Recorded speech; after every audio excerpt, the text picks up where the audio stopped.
Hello, everyone. It's Alan Schimmel. You're watching TechStrong TV on the Digital Anarchist Network.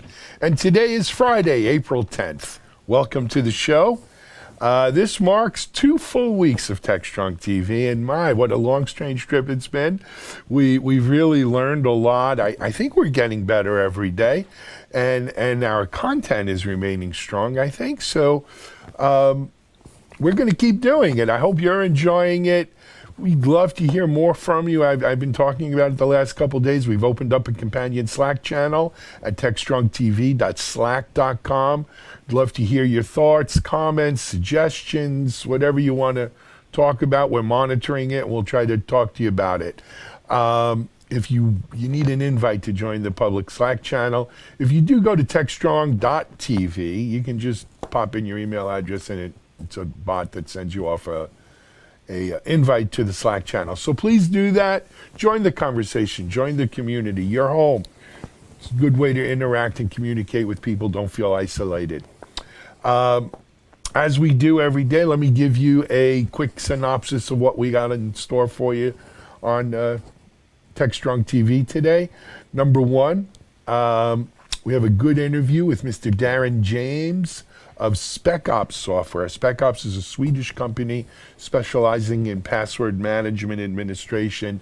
They've made a free version of their product available during this COVID-19 episode, Password Auditor, and it actually will tell you if your password is a known compromised password, comparing it to a database of like 900,000 some odd passwords that have been compromised. So we'll be joining Darren from SpecSoft on that. I think from there we're going to jump into another security-related interview, and this is with Dan Conrad from One Identity, part of Quest Software. And One Identity is working really hard on the future of multi-factor authentication with remote work. You know, good password hygiene or not, there's so many social engineering and COVID-related scams going on. Now's not the time to take chances. And of course, multi-factor authentication is one way of upping your cybersecurity hygiene. Dan and I also had just a good talk about security in general. That's an excellent conversation. So check that out. Really my feature interview today is one that we recorded back at RSA, though it's not security related. So it's just from this past February. And that is with my friend Sandeep Johari. I always call him Johari, but it's Johari. Sandeep is the CEO of Tricentis. And you know, if you have anything to do in DevOps software lifecycle, you know how important continuous testing is, and you probably know Tricentis. They're the leader in the testing space today.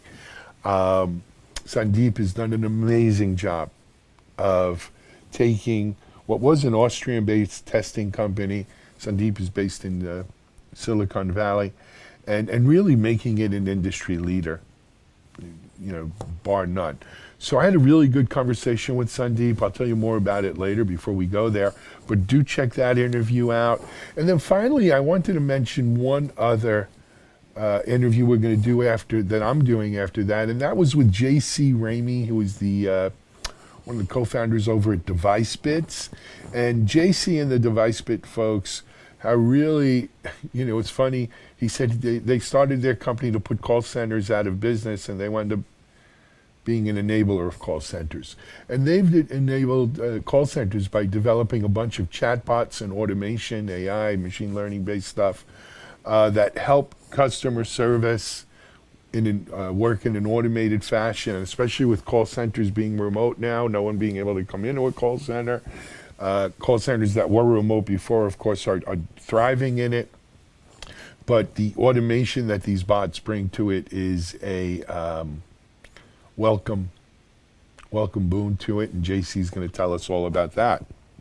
I'm going to do a short news roundup for the end of the week, and then we're going to turn things over to Charlene, who has a big funding announcement from Cato Networks that she's going to talk to you about. And then after Charlene, it's over to Mitch at the Analyst Corner. Mitchell Ashley, CEO of Accelerated Strategies, has 2 segments lined up today.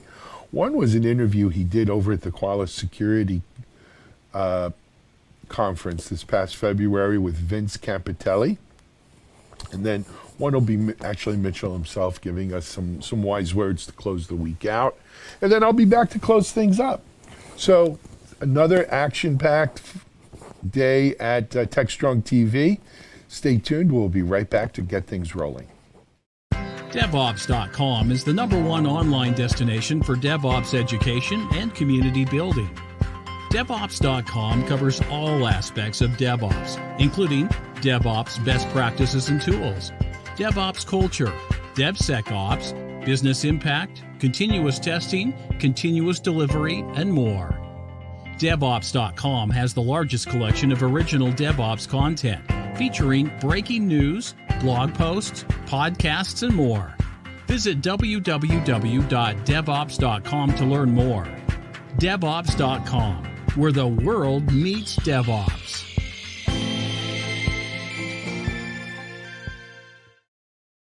Okay, back here in the studios at TechStrong TV. As I mentioned in the opening, our first interview today is Darren James, one of the evangelists over at SpecOps software.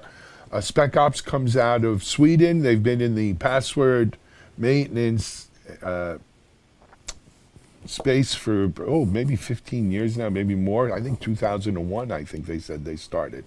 Anyway, Darren has, the SpecOps people have made their password auditor freely available with everyone working from home. It's a great way to see if your password has been compromised. They have a database, probably one of the largest in the world, over 900,000, I think, of passwords that have been compromised. Make sure yours aren't on them.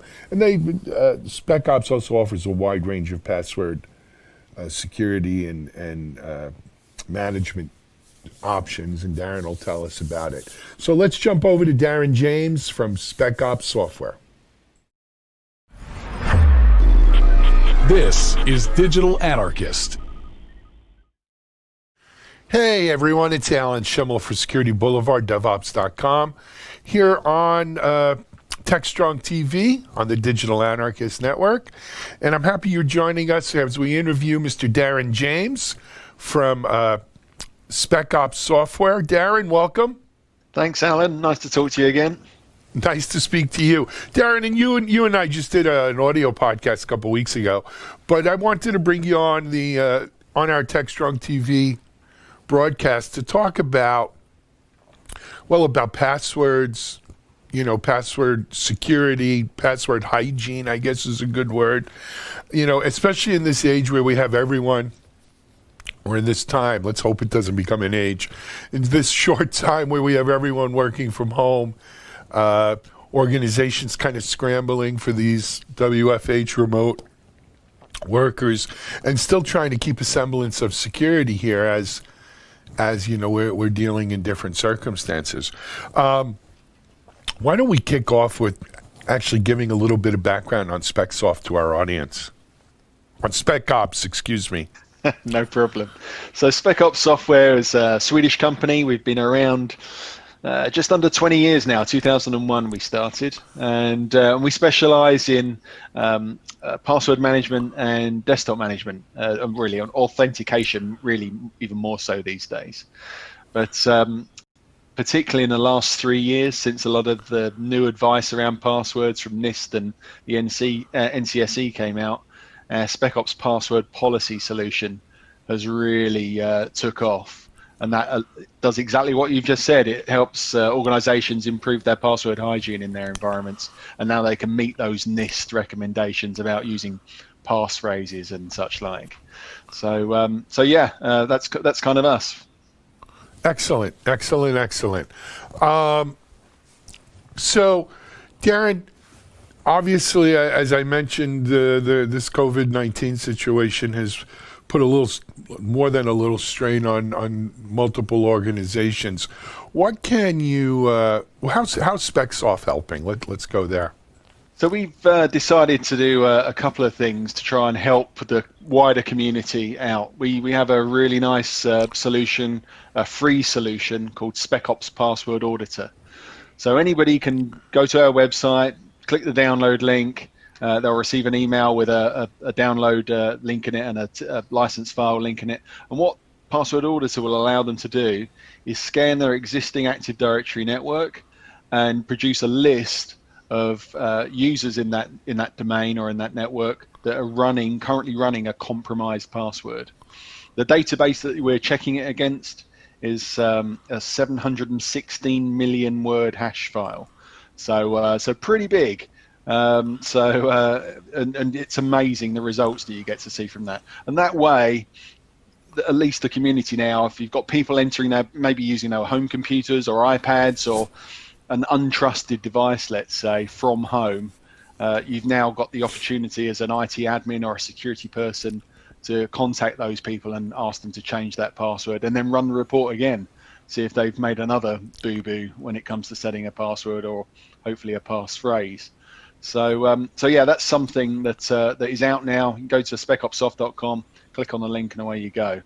And then also going forward, another big problem that a lot of organizations have, and that's something that we're going to be releasing this week, is something called SpecOps password notification. So again, I'm sure you're familiar with this, Alan. People work from home. While they're at home, their password expires, but of course they're not on the network and they don't get a notification.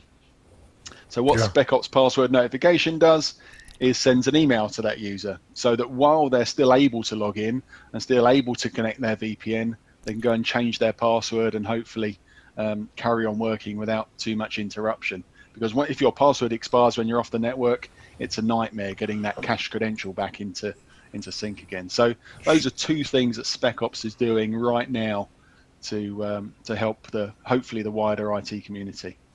Sure. So let me just make sure I don't want to overstate or understate what this is, right?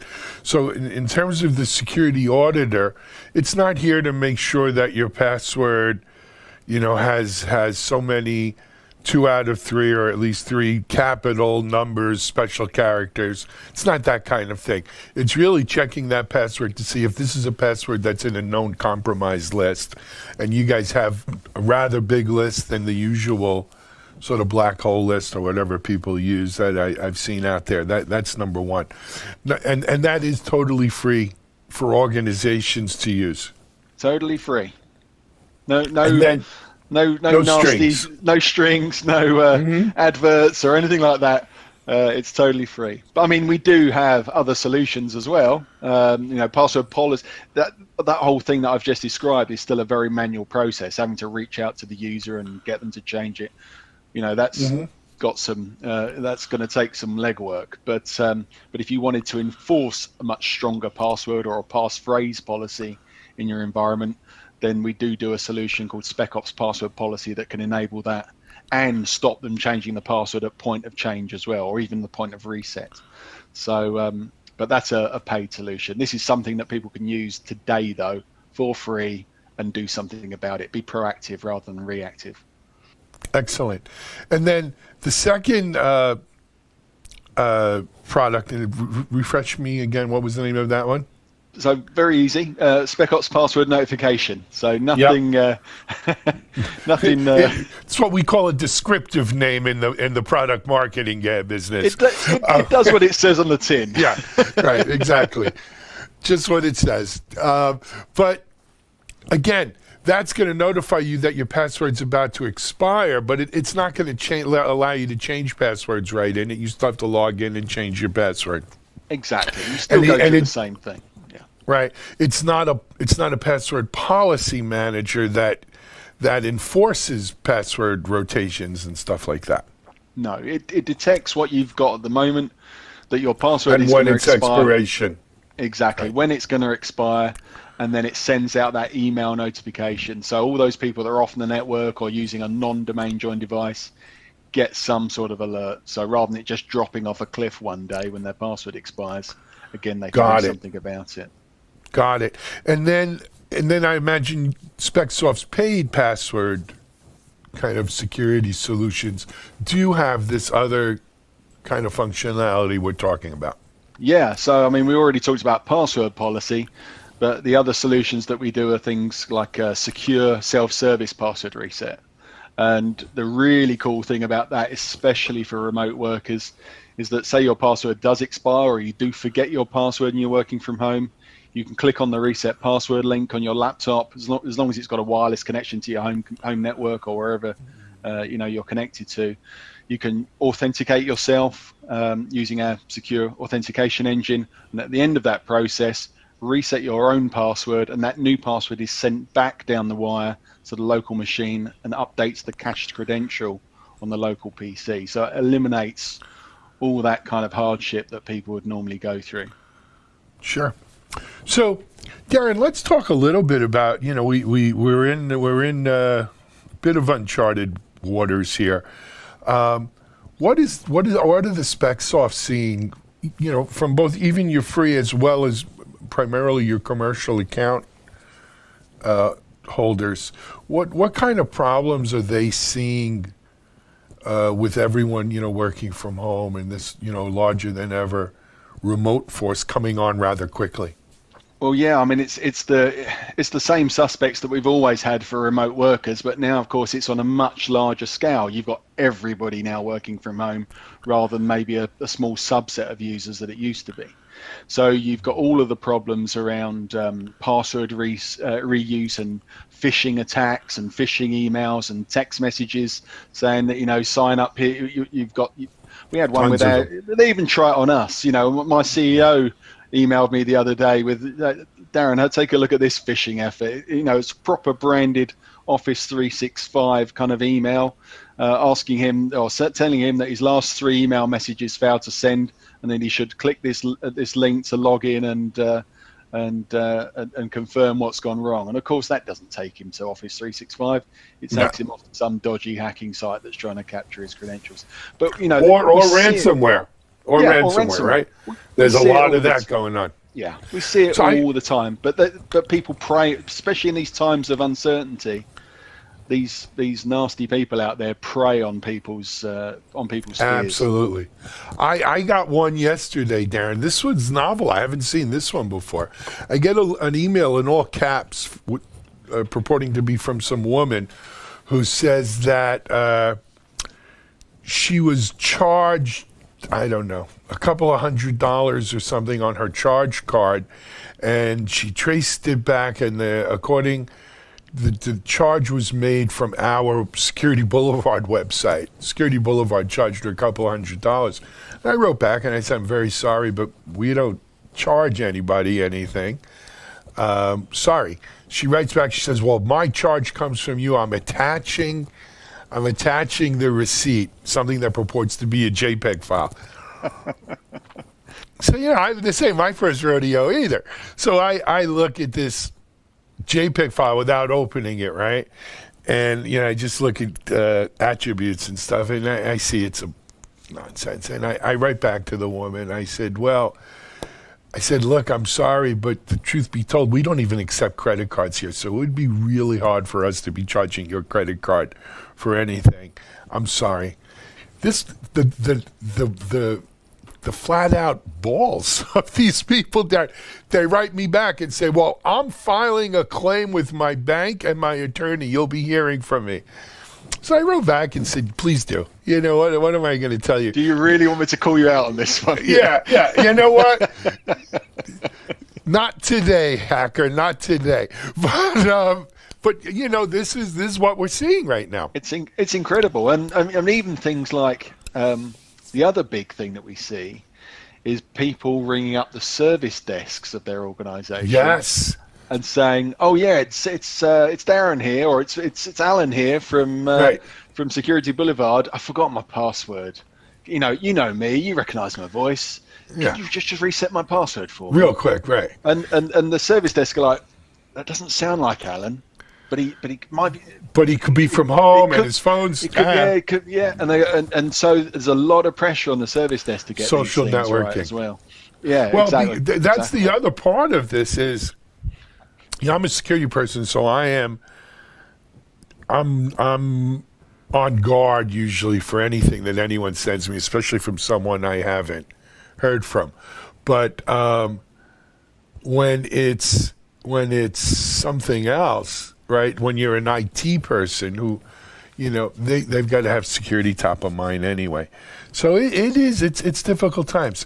Darren, we're almost out of time here, but before we do, one of the nice things about doing all these videos,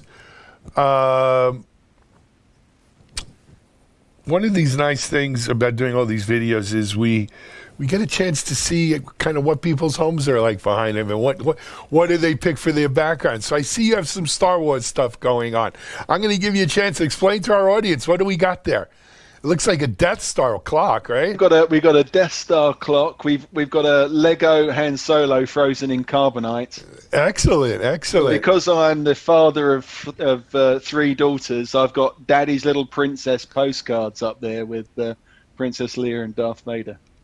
Excellent, man. So I take it you're a Star Wars fan. No, not at all. Not at all. Well, may the force be with you. Hey, Darren James from Spec Ops, thanks for joining us today on TechStrong TV here. And stay well, stay healthy, keep protecting us, help trying to keep us protected out here, and we'll be going from there. Yeah, okay? Thank you very much, Alan. Cheers. Speak to you soon. All righty. Darren James, Spec Ops here on TechStrong TV. This is Alan Schimmel. We'll be right back with more in just a moment.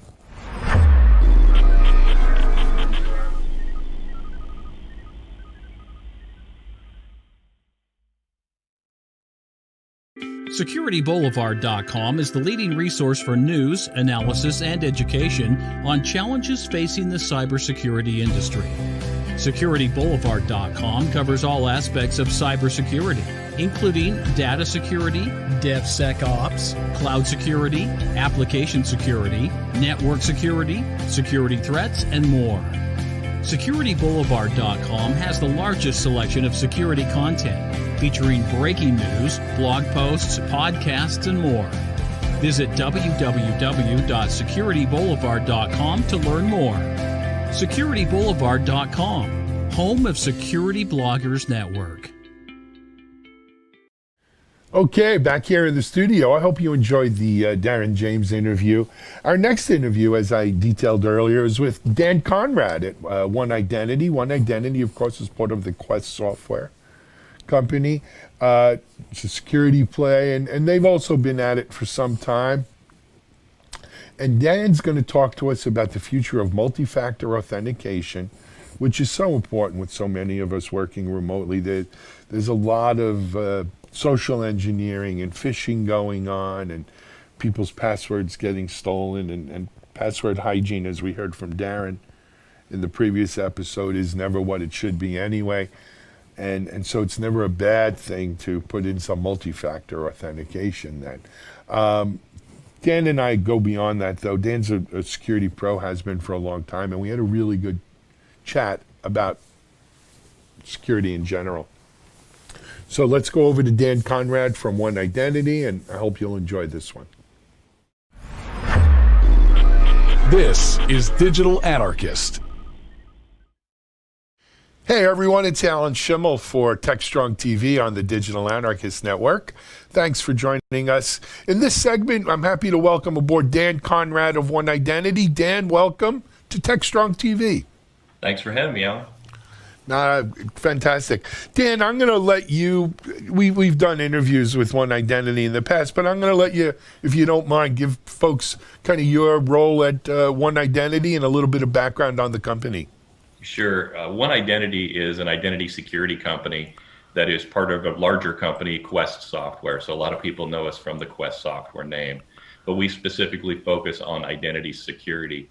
And I've been with the company about 13 years, give or take, and my role's changed a few times. So now I get to work specifically on the strategy and direction of identity. So I spend time working with customers and determining what fits their requirements and then how that translates into the marketplace. Excellent. Yep. I've done my time as a chief strategy officer, so I kind of understand where you're coming with that. So Dan, let's jump right into it. We are operating in an unusual time set or mode for many of us. Not for all of us, as we were talking off camera, right? Some folks have been working from home for many, many years. For others, it's a bit of a system shock. Right, right. I think the technology companies like us that, span the world, I guess, with a limited staff have been either working from home or working remotely. From home is a little bit different than working remotely, but, we've been traveling the globe for years and working from coffee shops and hotel rooms. So same concept. Absolutely. Dan, how it hits home to us obviously is one thing, but talking now on behalf of One Identity, what are you guys seeing out there? Well, we're seeing, I had a lot of assumptions going into this work from home or working remote concept where, it wasn't a significant change for us other than the lack of travel, as we were talking a little bit earlier. But, I came into the game with a lot of assumptions. And when, I would talk to customers about, how are things changing with work from home, I was a little bit surprised at the number of organizations that were not prepared for that or didn't operate that way already. So they didn't have things like the ways to enable their users to work from home, anything from simple ways to reset a password. I think within Quest and One Identity, we've been highly enabled that way probably for 15 years or greater, where we use, our own solutions as well, but we've been enabled as a remote workforce. And it works for us from a lot of different ways, a lot of things like personality based or technology based. And we combine that and we're able to be very, but I do remember the dial-in days, but, connecting off hours to do things, but I didn't typically work remotely. And then when I came to Quest and One Identity, that remote workforce changes the way you operate on a day-to-day basis, when you come to work, the things you do, how you behave. But then the things that you can do, the things that enable you to do your job are much different. I agree. Because it all depends what environment you're used to. I ran into this, and I've had a laptop. So I worked remote for about 13, 14 years. When we opened MediaOps, DevOps.com, Security Boulevard, I thought it'd be nice to go back to the office. So we have an office here. The way our office is situated is it's a long hallway with about 12.5 rooms that are offices, kitchens, whatever. And so we all have our own, so we're not in cubes, right? We're in private offices.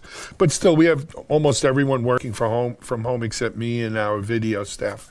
But you start taking things for granted. Like I've always worked on a laptop now for as long as I can remember.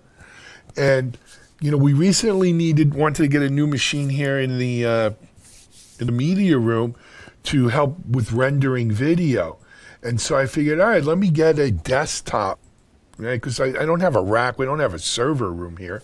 But let me get a desktop machine with some real horsepower and, built where we can plug in more hard drives, all the reasons you want a desktop for, more RAM and everything.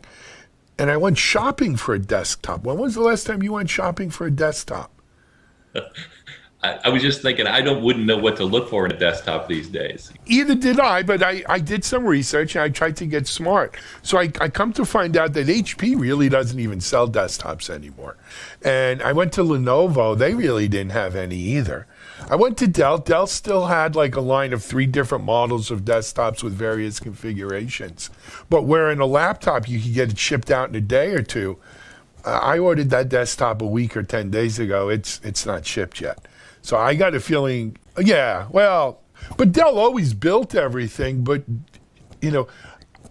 I don't think this is on the top of their list.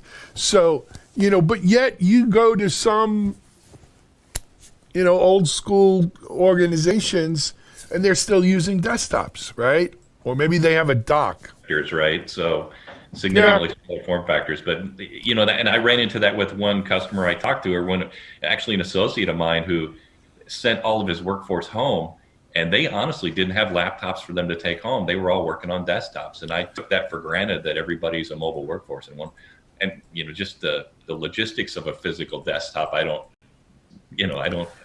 enjoy that. No, I either do I. Well, I'll let you know when ours comes. This thing may be over by the time this Dell desktop shows up. But not to blame Dell. They were the only ones who even had a desktop. But anyway, let's move on. So there are challenges certainly that we're seeing, and it's uneven depending, I think, on the culture and the technology that a given organization has. Challenges, and there's risks with those challenges, right? So Yeah. Well, that's the other thing. sending your people home. So Well, and you're sending them home with untried, unproven, unfamiliar technology to them and perhaps to you. And so, the first thing that not automatically, unfortunately, but usually the first thing that rears its ugly head is security, right? And people start saying, okay, now I still got to connect to the mothership. How do I do it? Do I do VPN? Right? And that's rather old school. And VPN was great when all the resources you were accessing were behind the moat, in the castle behind the moat. But when we live in a SaaS cloud-based world, so what are you supposed to do? VPN back to your office, and then from your office go out to the cloud and to your SaaS applications? I've seen that implemented. That's tough, right? No, there are companies doing it. Yeah. You can only get to the cloud through the VPN, and that's kind of makes you wonder why you have the cloud, right? I mean, you want to talk about wearing belts with your suspenders, and what a waste of bandwidth backhauling like that. So, there's certainly those challenges, but then there's also just normal challenges. All of a sudden now, okay, my desktop's in the office. I got to use my daughter's laptop that she uses for school. And geez, now I should have spent an extra $300 on more RAM and a better processor. But beyond that, how do I log in? How can I maintain my password security and so forth? And so we start looking at things like multi-factor, authentication and stuff like that. And then that's kind of where One Identity plays, right? Right. I mean, we do, we provide things like multi-factor for, if you needed to multi-factor that VPN, or if you need to multi-factor that laptop. I mean, a current concern for me is when you go home and you start using that, your home desktop in the corner, or your daughter's laptop, like you said, is, there's vulnerabilities on there that we just can't control. We can't even control the security of the Wi-Fi network that they're on anymore. No. So what do I do for that? It's more subject to things like phishing email. They're running a personal email system or a personal email client on something they're checking their work email with. I've got some snapshots of some phishing emails. I've seen a real uptick in phishing. I think they're amusing, so I save a few of them just to look at it and laugh every once in a while. But that would concern me, if my employees are receiving phishing emails now that they didn't see before, because it's not coming through my email system, but they're getting it to their home system, and then they're being prompted for login credentials to their work email, and it's this circle that goes round and round, and before you know it, you're getting spammed, or the workstation's been compromised, or you've ransomware or something like that. Right. I mean, as long as workstation's not a member of the production domain, now that's a good thing, right? So if you ransomware your daughter's laptop, the company doesn't really experience any losses. Your daughter may be extremely mad, but if that gets into, if the credentials get compromised, and then that gets into the production domain, then, we've seen things like people spreading ransomware via group policy, which is a highly effective way to take down an infrastructure. Sure is. A simple concept like being prompted for credentials or prompted for a token when you authenticate would just eliminate that. So it devalues the password some bit, right? So if you can't authenticate with the password, with the value of the password is less likely to be, an injection technique, right? Agreed.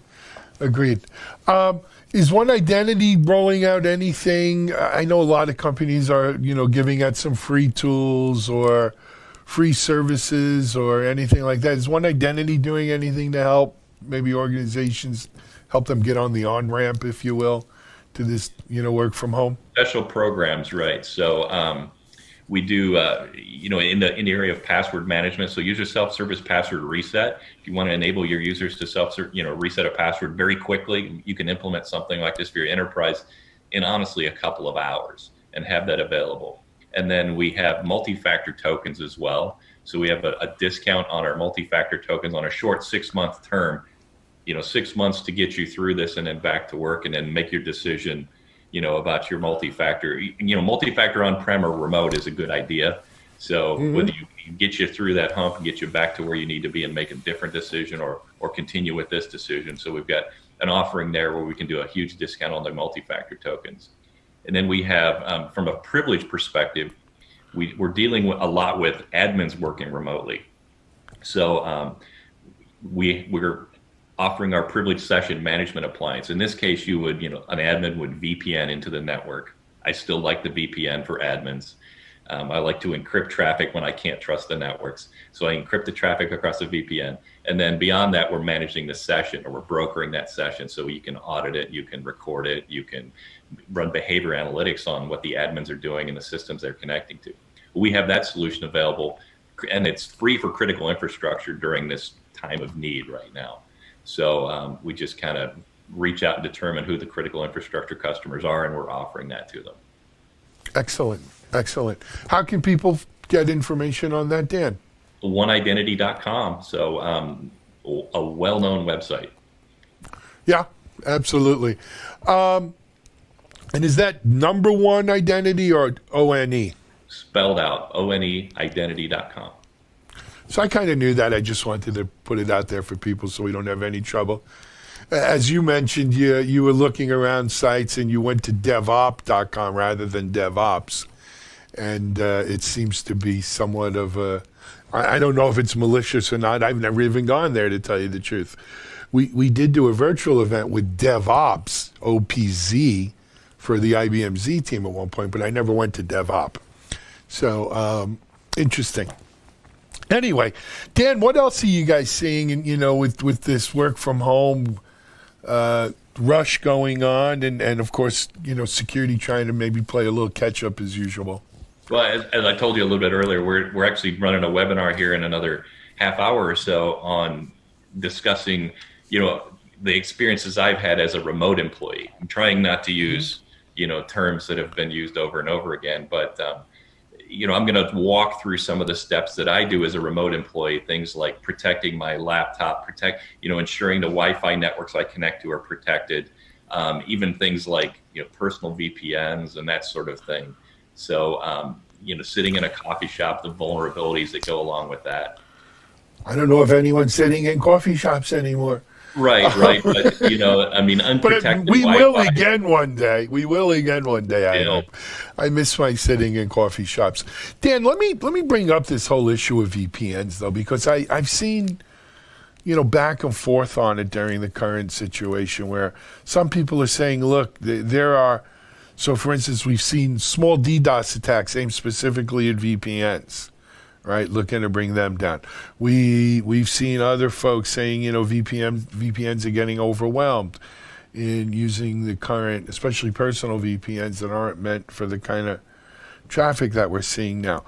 Others say, look, and before we get into that, as I mentioned earlier, VPNs are great when you're going back to the mothership, but if the resources you're accessing aren't at the mothership, they're kind of redundant and out of the way. Other people, though, say, look, still the safest way to be accessing. If you think about the way the cloud has changed things, so I'm sitting here on my personal laptop or a laptop. I do not have a VPN client on this laptop because 99% of what I need to get to is cloud-based. So I don't need to traverse the mothership. So I'm not an administrator. I don't have any technology roles within the company. However, if I did have a technology role and I needed to get to that mothership, a VPN is still the best way to go. I've seen some blog posts in the last couple of weeks about remote administration without a VPN. Wow, I really can't support that idea. Port 22 or port 3389. You can see where people scan the internet, give me the entire subnet and looking for open 3389. If you find one open, you hit it with password spraying. I just don't want my infrastructure exposed to that, even if I have security controls to prevent someone getting beyond that. Agreed. I'll be honest with you. I also have a laptop, obviously, and as I mentioned to you, I'm usually on the road at least twice a month, or anywhere in the world. I do have a VPN client on my laptop, even though 100% of what we access is cloud-based. We don't, I keep paper towels and toilet paper when we have toilet paper in the server closet in our office, right? That's what we use it for. We don't have any servers. But the only time I really use my VPN client is if I'm international and I'm accessing like Netflix or NFL.com and I want to watch a game, When you need a good proxy, right? Yeah, well, exactly. When I need to proxy out of the U.S. or something. But and I pay every month for it. Like you can sit in that, you can sit in that coffee shop, and if you think about the security of Wi-Fi, there's nothing to guarantee that the coffee shop's Wi-Fi is the coffee shop's Wi-Fi.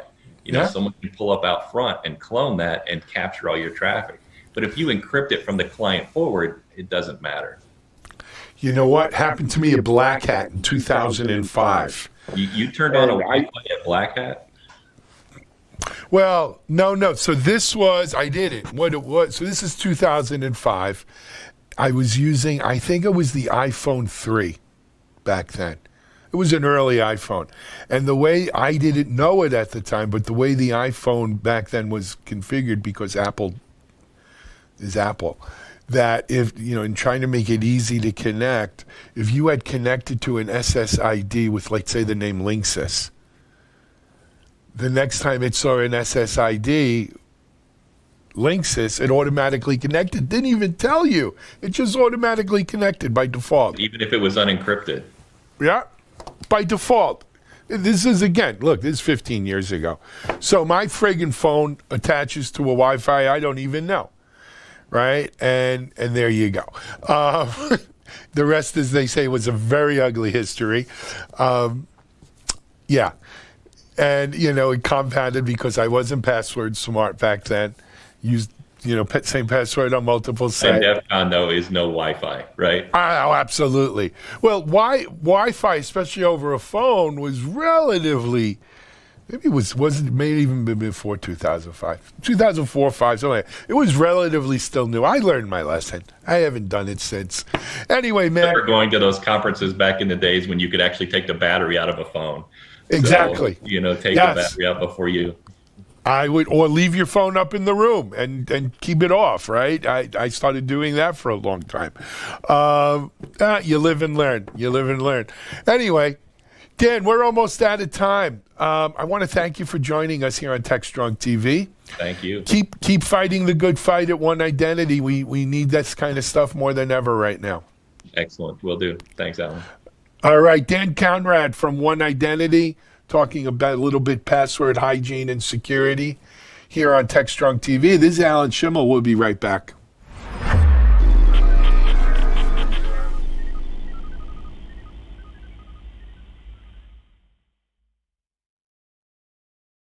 ContainerJournal.com is the leading online destination for centralized computing-related content. ContainerJournal.com covers all aspects of software containers, from container management, data management for containers, container security, networking for containers, to the entire container ecosystem, Kubernetes, microservices, serverless, and more. ContainerJournal.com has the largest selection of container-related news, featuring breaking news, blog posts, podcasts, and more. Visit www.containerjournal.com to learn more. ContainerJournal.com is operated by MediaOps Inc., the team behind DevOps.com, Digital Anarchist, SecurityBoulevard.com, DevOps Connect, and DevOpsDozen.com. Hey everyone, back here in the studio for TechStrong TV. Our next interview is with a friend of mine who I both admire and respect, Sandeep Chauri. Sandeep is the CEO of Tricentis. Sandeep, prior to Tricentis, has a long, well-documented, successful career in Silicon Valley. He is just one of the nicest gentlemen, most intelligent folks you're going to meet. And, I had the pleasure of meeting Sandeep and his wife at an Insight Ignite event in Iceland, about a year and a half ago, maybe now. And I really enjoyed my time with both Sandeep and his wife. Just a gentleman in every sense of the word. And, when we were in San Francisco, I called him up. I said we were going to be filming at RSA. If he was in town, would he mind stopping by and maybe doing a little interview? Because Tricentis is not necessarily the kind of company who would go to RSA.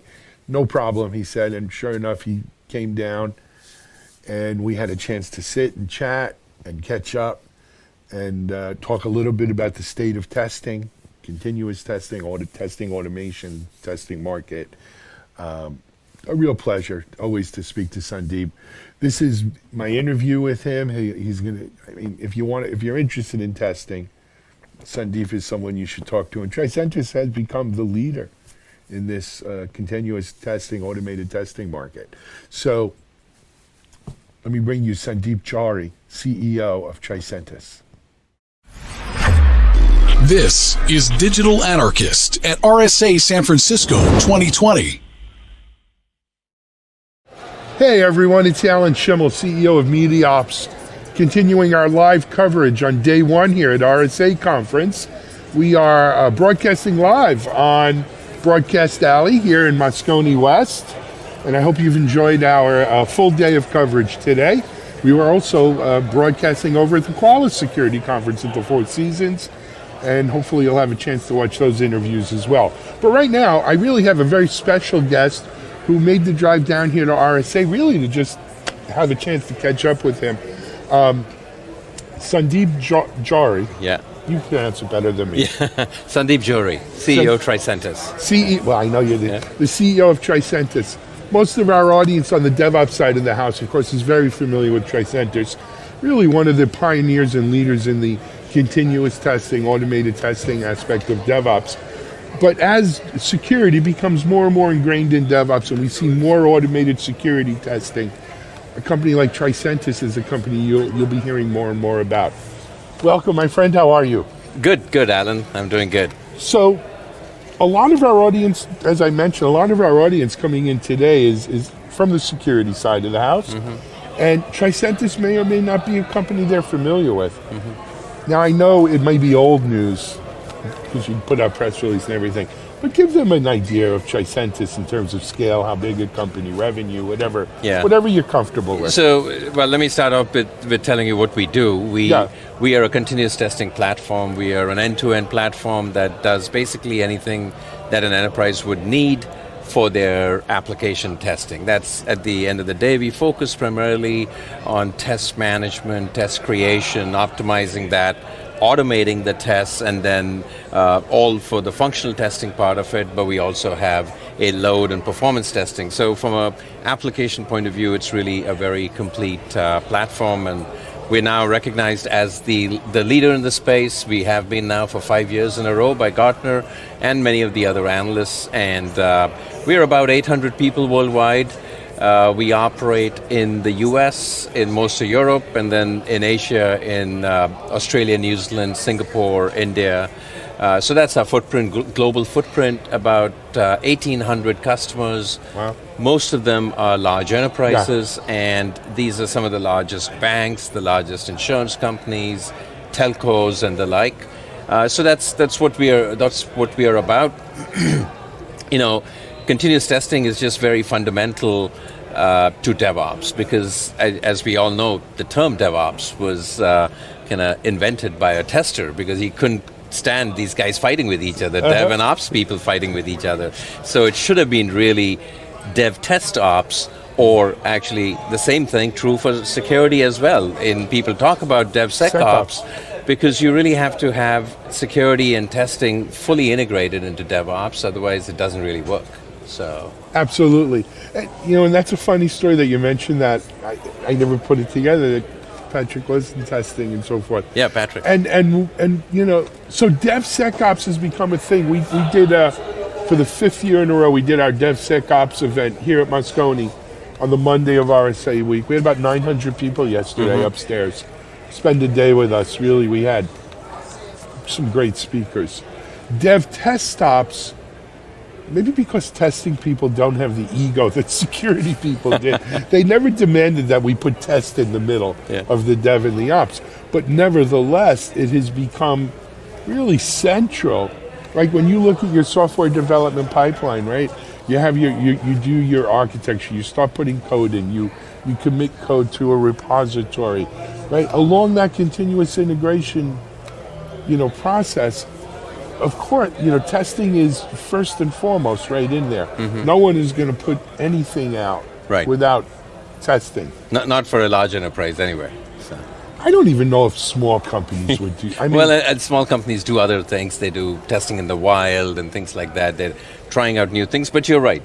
You can't really, at the end of the day, you can't ship software, whether it's an application at a business or otherwise, that has not been tested thoroughly. Right. So.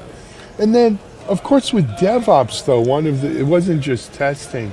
It became this concept of continuous testing. Automated testing, two different things, right? Continuous meaning we iterate, we test, we iterate, we test, we keep testing.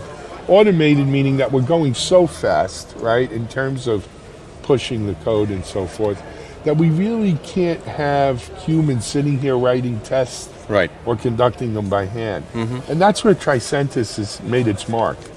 In the automation of this continuous testing process.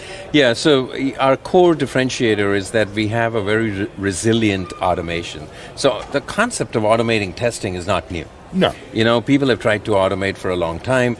The challenge has been that when you automate using scripts, one, it becomes expensive because you're essentially writing complex code to test code which was complex to begin with.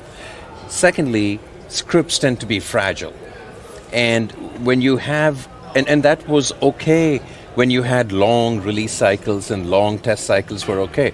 When you have rapid release cycles where you have enterprises trying to release things every week, every day, you can't have fragile scripts because you then spend a lot more time testing the scripts and fixing the scripts, so you've kind of defeated the purpose of automating. So what we have is a very resilient, we have a model-based test automation engine that once you build your automated tests, they're very resilient to not breaking build to build. And what we really do when you talked about continuous testing and automated testing, well, you need one for the other. If you don't have automation, you can't really get to continuous testing.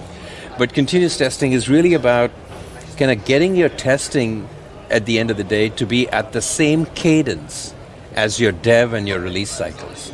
We have customers that have gone from 8 and 10 week test cycles to the point where they've automated all the known good and bad scenarios, and they do daily tests. So they do a daily build, and associated with that build, at the end of the day, they run automated tests on a daily basis, even though in this example, their release cycle is 2 weeks. So they're not waiting for the 2 weeks and then running all the tests. They want to run the tests. In this case, continuous means daily. Right. They run it daily, so by the time you get to pre-release, you're really testing the edge cases. You won't be caught by surprise. So you need automation for continuous testing, but continuous testing is really about integrating it into your CI/CD toolchain and running it at the same cadence as your build cycle. Yeah. Because, think about it. In today's world, let's say you're on a 2-week release cycle, as you say. If you're going to wait till the end of that 2-week release cycle to first do your testing, and now you're always going to find things. Right. Now you're going to find things, and now you're at that dreaded position of, do I release it with this vulnerability, not vulnerability, but bug or issue, and fix it post-release on my next go-around in 2 more weeks? Yeah. Do I have to do an out-of-cycle fix for it? Or do I say I'm not doing my 2-week release because I got to push and fix this? Right. So to wait those 2 weeks, and look, I'm going to raise my hand. I'm guilty. I've been in organizations where that's exactly what we did. Yeah. Right? We were supposed to do a release, and we waited till the end to do the testing, and invariably we delayed the releases. Right. Or we pushed out stuff that wasn't really the best that it could have been. And we see a lot of that. What ends up happening is, when you talk about DevOps or DevSecOps, what enterprises are doing is they're beginning to adopt those methodologies. One of the first things they do is they start reorganizing their dev teams to be more agile. Whatever methodology they're using, but the idea being that they're more agile. And then they realize that unless they tackle testing, you haven't really gained anything. Because sure, you can take your dev team from 3 weeks build cycles to a daily build cycle, but if your test cycle is still 3 weeks because you haven't automated and you do it at the end, then that becomes your release constraint. So what we find is as customers start maturing on their agile kind of maturity Evolution. and on their agile evolution, they quickly realize that you can build faster with agile, but you can't ship faster unless you've fully integrated testing to be at the same cadence. Right. It could be a combination of manual and automated, but the more automated it is, the easier it is for you to have it at the same cadence. Yeah. So. Makes sense. It makes all the sense in the world. Let me get off of continuous testing and talk business for a little bit. So you gave us a lot of information on size, and you guys recently reached a huge milestone revenue-wise, kind of milestone where companies start thinking about perhaps IPO and stuff like that. Now, for those who don't know, the company was originally founded in Austria. In Austria, yeah, Vienna, Austria. In Vienna, and you're in Silicon Valley veteran through and through, and so we have sort of dual headquarters, if you will, or dual centers, but it's a world. You have offices all over the place as well. What's new with Tricentis? Where can people find out more? Usually a big conference here in the U.S.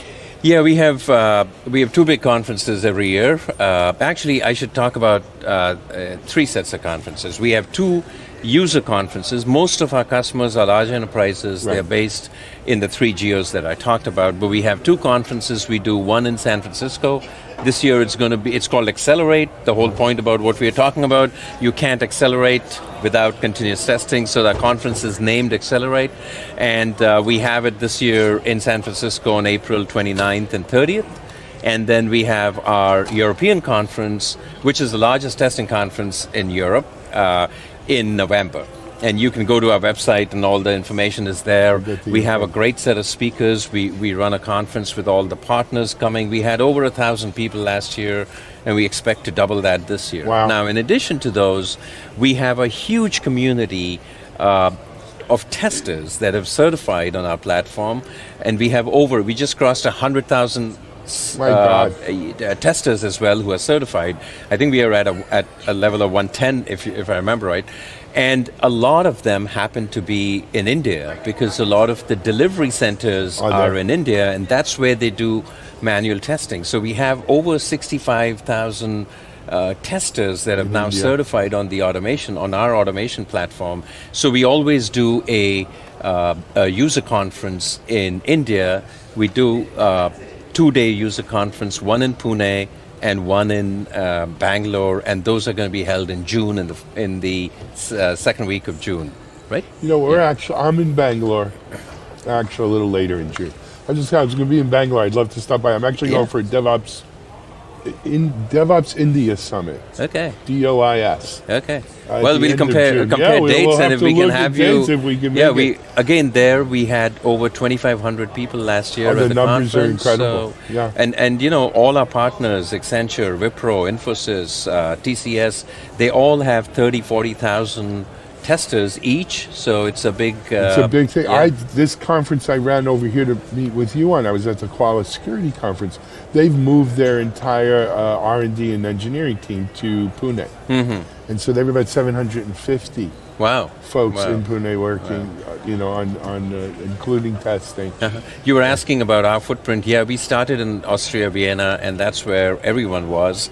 And over the years, we have grown. So now we have, from a business point of view, we do more than 50% of our business in the U.S. About 40% or so in EMEA, and then 10 to 15% in APAC. But in terms of people, we have a big team in Vienna, obviously. We have teams in Budapest and in Poland. We also have a team in Pune. And then in the U.S., we mostly have, we don't have engineering teams here, but more marketing, sales, customer success, all of that. So we are really become a very, very truly global company. You can't say that it's kind of No. dual or triple. We really have, you know, It's all over. yeah. Our And largest actually- two offices are Atlanta in the U.S. Really? and Oh, I didn't realize. yeah, and Vienna. So sorry, you were No, saying, no. yeah. You know, that's actually very similar to the distribution of DevOps.com readers. Uh-huh. So about 37% are U.S., about Yeah. 31% are Europe, Uh-huh.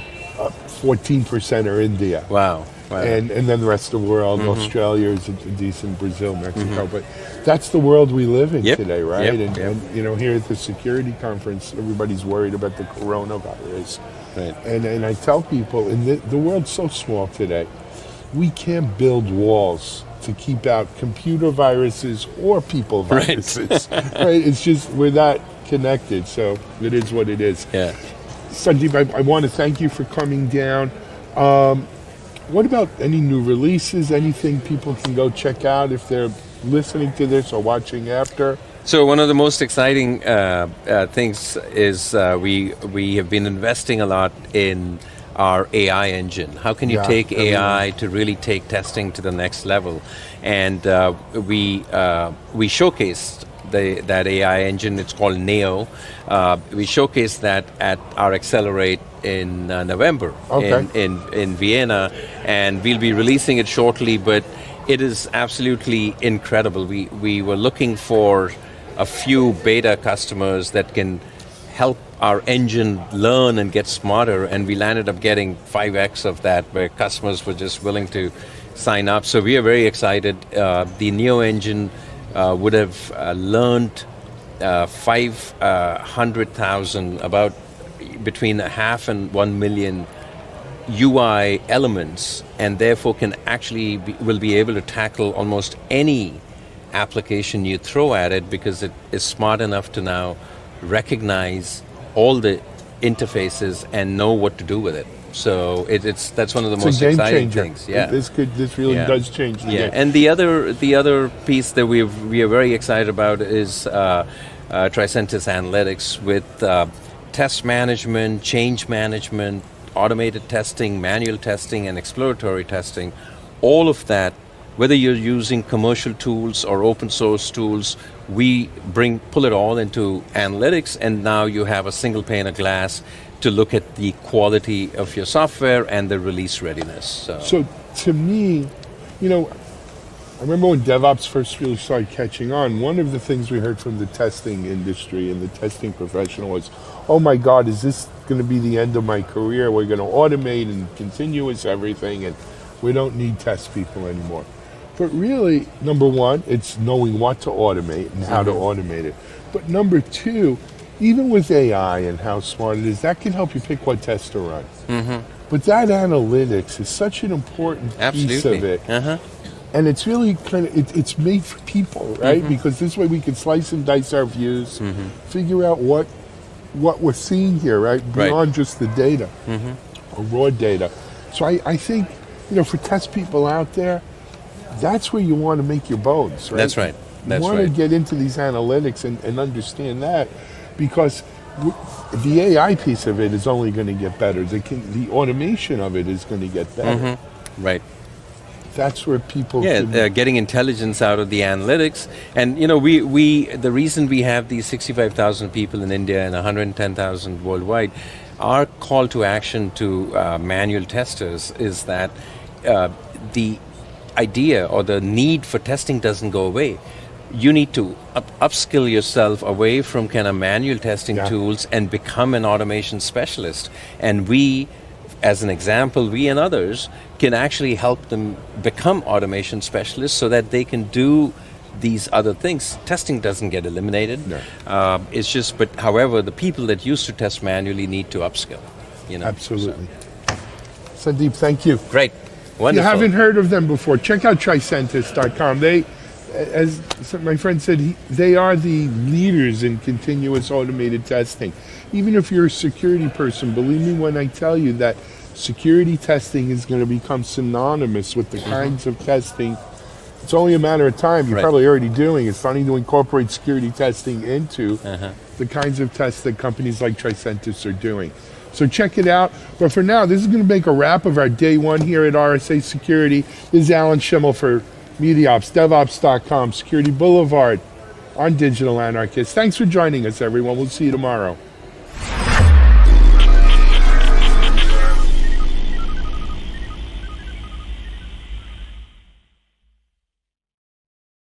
I got the burgers. I went to Bun Barn, Beef Patty Palace, Tomato Town. Oh, thanks for getting all this, honey. Yeah, no problem. Getting all of it just took about 2 hours. I just wish there was an easier way to get all your burger fixings from one place, you know? Well, Dad, you didn't go to Mayo King? you know our car doesn't fit in their drive-thru. I went to Mustard Chef. I hate this burger. He also went to ketchup. When you're building something using components that don't work together easily, things could get ugly, fast. You wouldn't live like this, so don't make your DevOps team live like this. This lack of burger cohesion is hard on all of us, Cheryl. GitLab is the only single application for the entire DevOps lifecycle. All right, back here at the TechStrong TV studio. I hope you enjoyed that interview with Sandeep and from Tricentis. He, as I mentioned, just one of the finer people you're going to meet in this industry. Our next interview is another new company to the media ops world. The name of the company is called DeviceBits. And I spoke to their CEO founder, JC Ramey.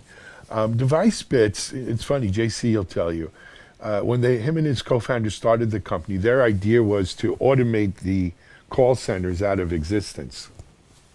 Instead, what they've done is enable call centers to be more efficient, better, more able to deal with remote situations like we're going through now. And in fact, they were actually bought by a call center operation, so karma comes into play there.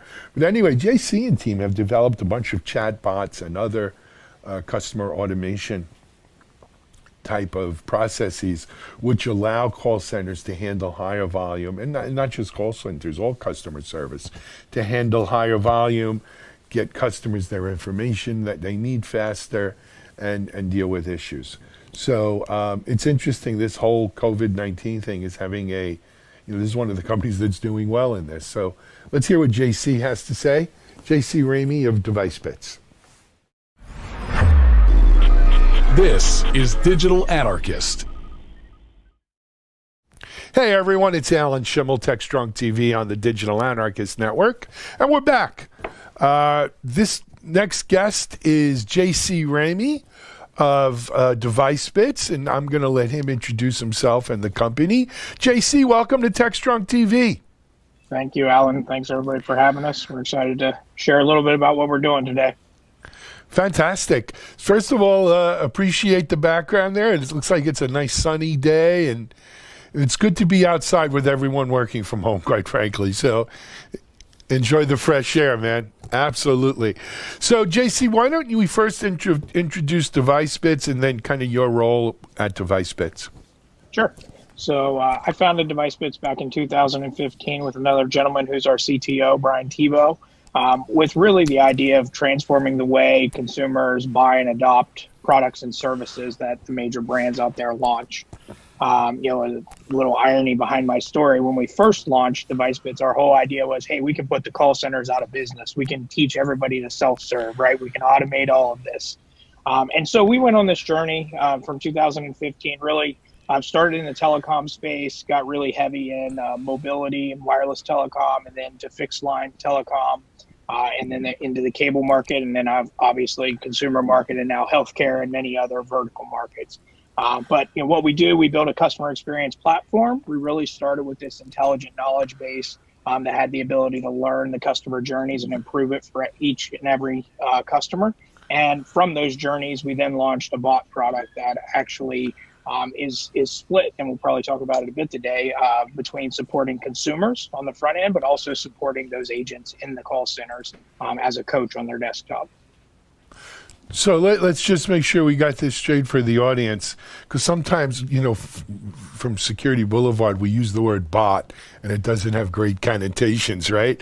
But when you're using the word bot, you're really talking about sort of automated attendance and automated call center type of functionality, right? Whether you want to call it artificial intelligence or machine learning or what have you, but that's really what we're talking about. Yeah, it's the blend of the sort of the conversational on the front end. What's the customer saying, and how do we interpret that into a defined process on the back end? So more of your traditional RPA type technologies as well. So bleeding those two together into what we call hybrid bots. Yep. Excellent. So, like everyone else in the world, I assume that this working from home and locking down a flatten the curve thing has had a tremendous impact on call centers. Yes, for sure. So, the irony behind our story. So we actually were acquired by a call center about a year ago. And so we went from this idea of we were going to put the call centers out of business to now, how do we transform this industry that's in desperate need of some innovation and some new approaches to serving customers, to improving the customer experience. Yep. So meet the new boss, same as the old boss, in terms of that. But so well, first of all, we should note that, look, some of the more advanced call centers have been doing their call center work with a distributed remote workforce. Right, not everyone is in some crowded room in Costa Rica or India or the Philippines, right, where there's 100 people on the phone. So some call centers are used, this is old hat for them working remote.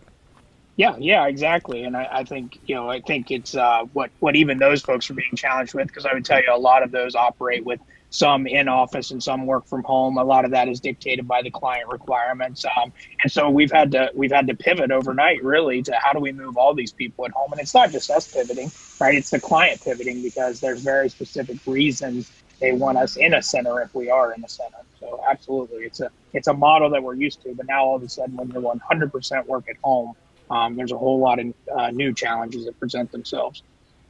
Got it. So let's talk a little bit. What do you guys, so these are the challenges that people are having as we move to a sort of all remote model. How are you guys helping? Yeah, so, I think one of the things that's really tough right now is when obviously show rates or, the number of people that can actually get to the center started to decline. What we found is we needed to really overstaff, right? Because people were relatives were becoming ill, people were quarantining themselves or, practicing their own social distancing or not wanting to go to work, and understandably. And so, our first set was to really build a coach for agents. So we took really 20 programs within our company and said, hey, how can we build a coach to more rapidly enable, we call it time to proficiency. How do we accelerate the time to proficiency for people that we can bring in and hire, get them stood up with a laptop to take home and work? And so the bot that we built for them is really a coach. So, it's hard to believe, but inside of a lot of call centers, the method of exchange is still, I instant message someone or I raise my hand when I need assistance. Well, now I have this coach always available for me. And I think, what a lot of people are surprised about is when you empower an agent to have that sort of cushion, right? That soft landing. Hey, I'm new, I'm nervous, I don't want to say hello, right? Or a customer's yelling at me. I now have kind of on-demand backup there to assist me through that call. Excellent. And I guess I should add, is this being used just by the call center company that you guys wound up being acquired by, or does this go out across? Good question. So we are still a standalone company. So we are deployed. We probably are partnered with about 15 to 20 different call center providers, or what they call BPOs in the industry. And so while ours is a large user, ironically enough, our company is a large user. They're not the largest user. We have a much larger user, in fact. And that's driven through one of our direct-to-client relationships. So one of our wireless carriers has put a mandate out that all of their partners need to use this technology. Got it. So, JC, you guys are just, I mean, you're putting out there what you've been doing, right? Now, what can you kind of rush to the front lines? I'm not asking you to make ventilators or anything, but what can you rush to the, no, yeah. What can we rush to the, what are you guys trying to bring to the forefront, maybe new functionality that you could see helping people or your client base in these situations? Yeah, so about 2 weeks ago, we launched a program for our existing clients, and then about a week later, we opened it up to new clients because we got our existing on board. But it's this quick start program, so it is not only preceding sort of a knowledge base or a self-service channel for them with COVID-specific questions. What are we doing to resolve? What are we doing to protect ourselves? What are we doing for our customers? But also taking some of their top call types. So what are the big things customers are calling about now? Well, there's a lot of billing stuff happening. There's always a lot of billing stuff, but there's an exponential amount of billing stuff happening right now because people are losing their jobs and things. And obviously companies are stepping up to the plate and offering to keep people connected, to keep their phones on, to keep their internet on, which they should. And so how do we get that information out or disseminate that information? And so we can, in a matter of one day, stand up an entire knowledge center for them. So imagine a destination that's on a mobile app or a website that has all of the top questions that customers are asking, even some how-to explainer type material. We call them tutorials to show customers how to do things. If we need them to configure something or log into their account and change something, we can demonstrate that visually as well. And what that does is that offloads some of the volume that would come into the call center. So take those low-hanging fruit, those kind of simple calls, and let's try to get the customer to self-serve, and then eventually maybe even automate some of that. And what we are left with are what we coin internally as the train wrecks, right? So the calls that come in are just really complex, and you need somebody on the other end of the phone to help you as a consumer. Makes sense, man. I guess one of the questions then becomes for me, you put all this functionality in place, things start working, and it sounds like what you really do. I mean, you're making these call centers more efficient in many ways, right? By automating a lot of this stuff. Do things ever go back to normal, or does that become the new normal, JC? Well, I think that's what's interesting, right? I think we're all getting a boost here, right? All of us that have been in this market for a while around automation and bots, so on and so forth, we now get a boost in the market to actually get this rolled out, to gain adoption, to accelerate what companies were thinking about, to actually putting it in practice now. And so I think it's here to stay. I think, much like I'm sure a lot of people believe work from home will now have a much greater adoption. You're going to see a lot of this take hold and really be around for the long haul. I agree. We're seeing it. I mean, we run DevOps.com, right? So we obviously talk to a lot of people around DevOps and stuff. Companies that were already sort of on that automation train, right? That were already trying to automate processes, that were already being a little more agile and nimble, seem to be faring better than companies that weren't, quite frankly, right? Companies that, just were holding off on their digital transformations and stuff like that are just, this is a cold splash of water in the face real quick. Oh yeah. I mean, when you talk about if you're a week behind this, right? So you're not prepared for this to happen, which many of us weren't. You're talking about hundreds of thousands of customer requests that come in a week. So how are you servicing those customers? That 1 week is a hole that's going to take you some time to get out of, right? It creates a bad reputation, poor customer experience, all of the things that we've spent a lot of years, especially in telecom, trying to improve, right? It's an industry that's always under attack from an NPS or a customer sat perspective. So, I think the other thing that's interesting that we're seeing, and so I mentioned the knowledge piece and the self-service, but then when you start talking about chatbots, not only will chatbots start to get adopted more, but how it's delivered, right? So, okay, we're used to going to the web and either chatting with someone, a real human, or now we're getting used to chatting with a bot.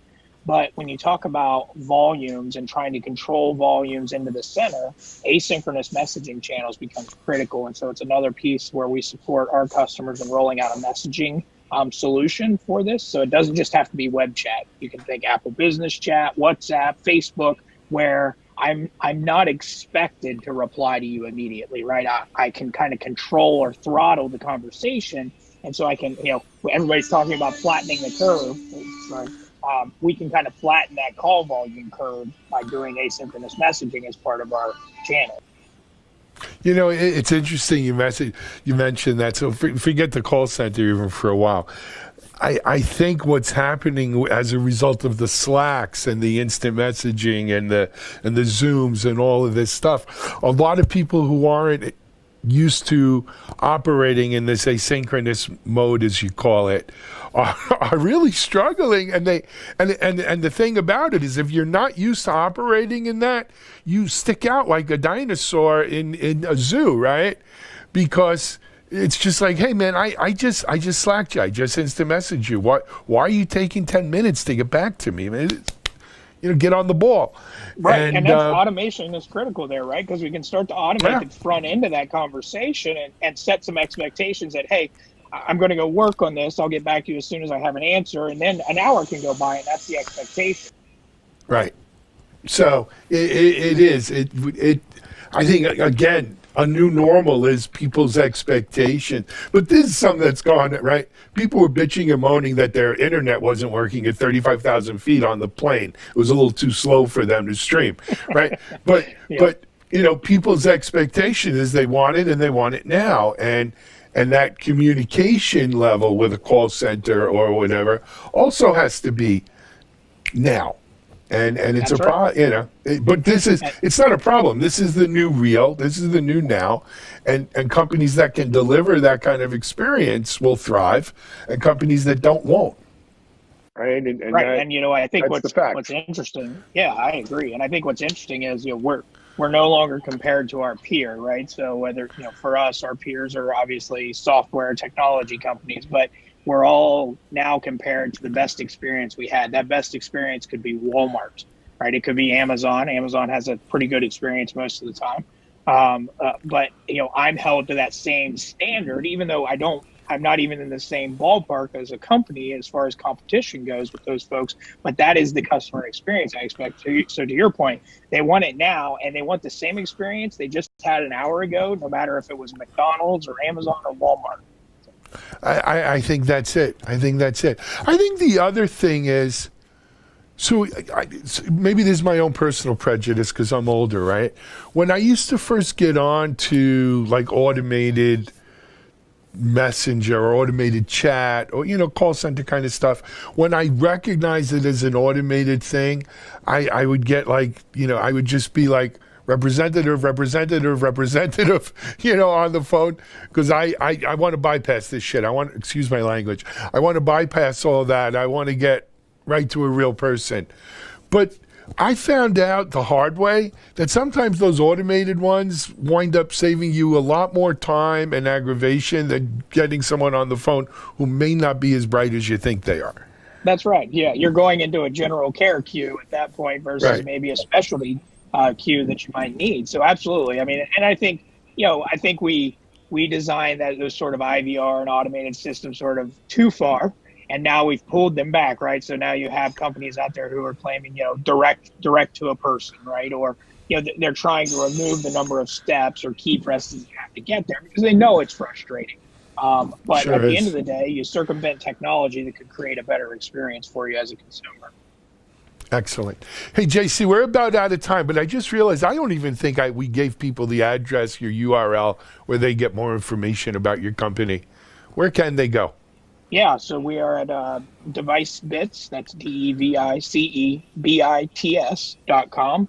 And then, our parent company is the Results Company. So if anybody out there is interested in really a leading edge, somebody that's investing in customer experience, automation, AI, Results has made a number of strategic moves in this space. And I think, what's interesting about that is you get all of the horsepower of 25,000 call center agents and that data that's behind it. to start to build out automation and AI and even ML models, even though some ML models don't pan out that we do. You now have a sufficient amount of data to really go out and do something impactful with that type of horsepower behind it.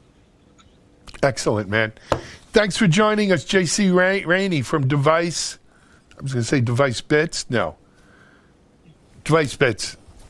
It's getting late in the day. I got you, man. Hey, keep up the great work, and we'll be in touch with you. Stay safe. All right. Thank you all. All right, JC Rainey from Device Bits. This is Alan Schimmel for TechStrong TV. We'll be right back.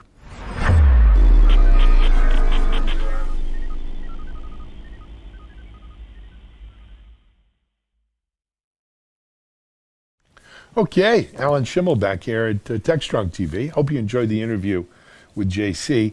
Now it's time for our daily sort of news refresh or summary of what we see out on our media ops site. A couple of things I wanted to bring to your attention. One was an article that I highlighted earlier this week by Shamim Ahmed from Broadcom, and it's called Shift Right Testing, the Emergence of Test Ops. And, you know, I highlighted it earlier this week, but I got to tell you, this entire week, it was picked up by Google News and Android News and a few others. And it's, I mean, I don't know how many tens of thousands of hits this article has received already. But it really, I think it struck a nerve with people. And if you want to call it test ops or not, I think people are getting it, and they understand, and it's ringing true. So I'm going to re-highlight that one and ask you to please go check out that article on DevOps.com. It's a really good article. I also wanted to highlight, you know, our friend Bob Resselman, who's with ASG as well as Accelerated Strategies Group, has been doing the RollBob cartoons, probably 3 or 4 years with us now. And he had one this week that also went a little bit viral, and it's called the DevOps Lifecycle. Bob, you know, you got to be in there to appreciate Bob's humor in these things, because he's one of us, right? And every usually once a week, once every 2 weeks, he writes something. It may not appeal to the broader audience, but for geeks like us, it hits home. And this DevOps Lifecycle cartoon did so. Check that one out. I should also mention, with all the noise around Cobalt, the governor of New Jersey said they'd like to update their unemployment system, as so many people are applying for unemployment. It's clogging, you know, overwhelming the system.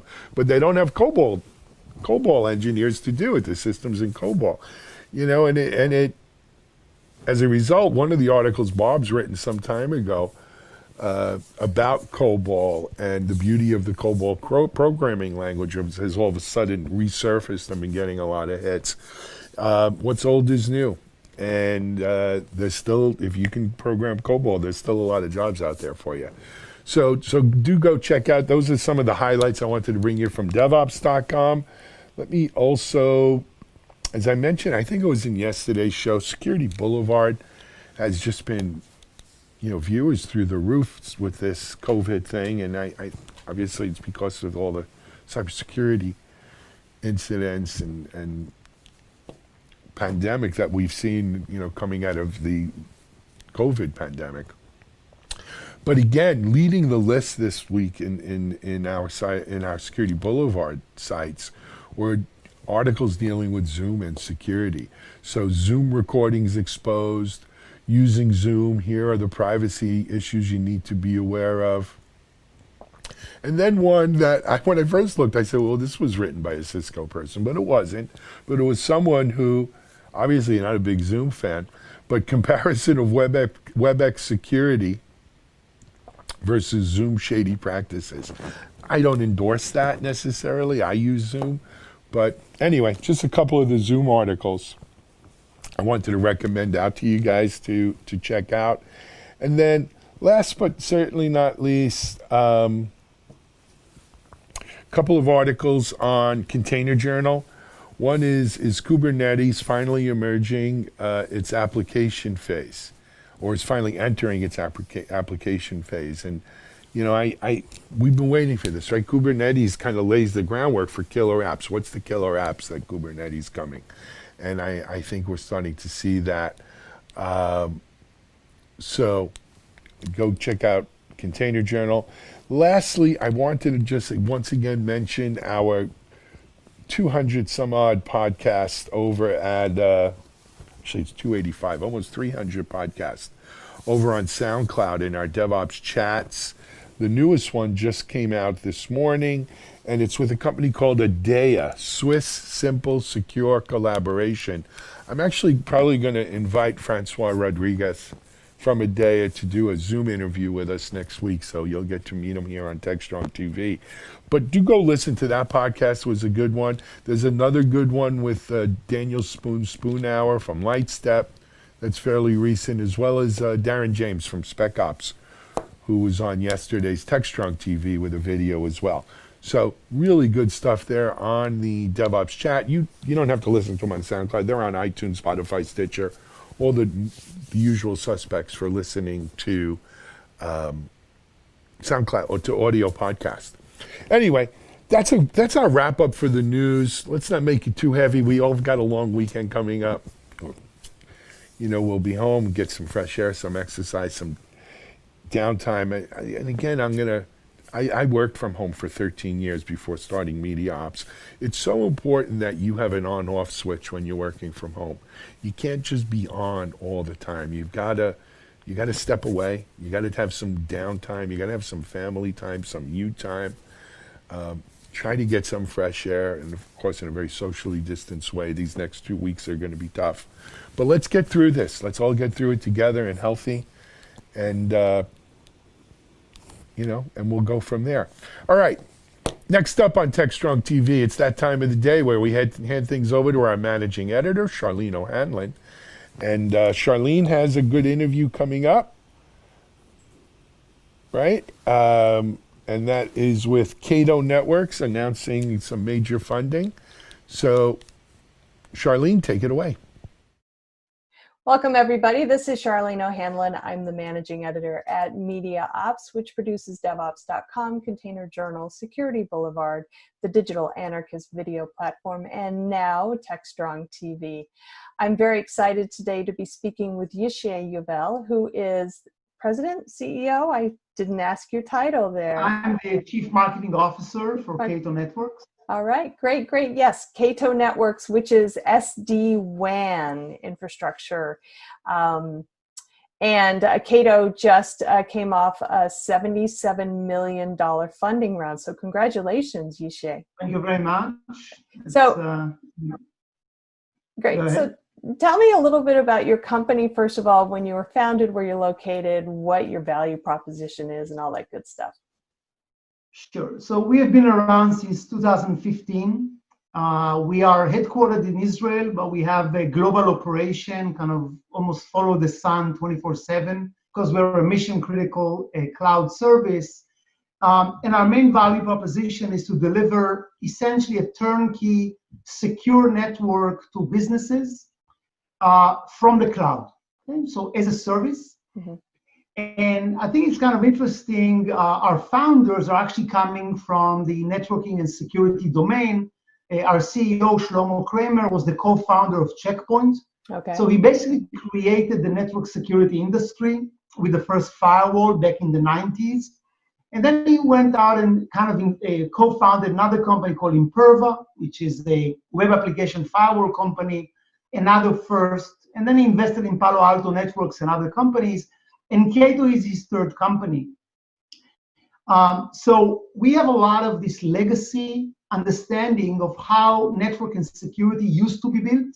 This basically with a lot of appliances, a lot of boxes that are distributed on branches and data centers and other places. And basically that this model no longer works where the enterprise become cloud first, mobile centric, work from home centric. When you think about COVID-19, we basically need to have a different operating model that cannot be based on boxes that are placed in physical locations where we need to serve all these users and all these applications all over the world.